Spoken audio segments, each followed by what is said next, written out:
আসসালামু আলাইকুম। কেমন আছেন সবাই? আজকে আবারও নিয়ে চলে এলাম আপনাদের মাঝে মুরগির গোশত রান্না করব। অনেকে অনেকভাবেই রান্না করেন। আমি কিভাবে রান্না করি সেটাই আপনাদের সাথে শেয়ার করার জন্যই আসলাম। আমি আসলে কিছুদিন গ্যাপ হয়ে গিয়েছিল আমার ভিডিও দেওয়া। তো চলেন দেখা যাক কী কী দিলাম। দিয়েছি হচ্ছে তেল, পেঁয়াজ, আদা, আর এখানে মুরগির গোশতগুলো দিয়ে দিলাম, কাঁচামরিচ দিয়ে দিলাম, লবণ। আমি কিছু কাঁচামরিচ এবার ফ্রিজে সংরক্ষণ করেছিলাম রোজার আগেই। এখানে দিয়ে দিলাম হলুদ মরিচের গুঁড়া। আজকে একটু মশলাটা কম ইউজ করব, কারণ আমার ছেলেকেও এখান থেকে খাওয়াবো।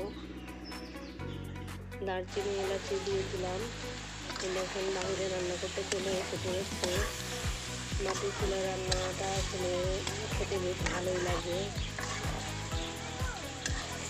তার কাছে কেমন লাগে এবং কে কীভাবে রান্না করেন এবং আমার রান্নার কোনো ভুল ত্রুটি আছে কিনা সেটা অবশ্যই জানাবেন কমেন্টে, এবং আমাদের পাশে থাকবেন সবাই।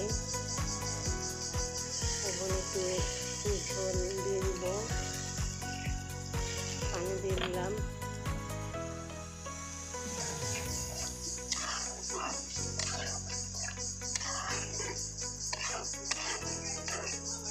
আমি এবং ভাইয়া, আমার হাজব্যান্ড খুবই পছন্দ করে মুরগি বা গরুর যেটাই হোক সেটার হাড্ডি, যেমন পা, দোল, তারপরে হচ্ছে পাখনার হাড্ডিগুলো, এগুলো।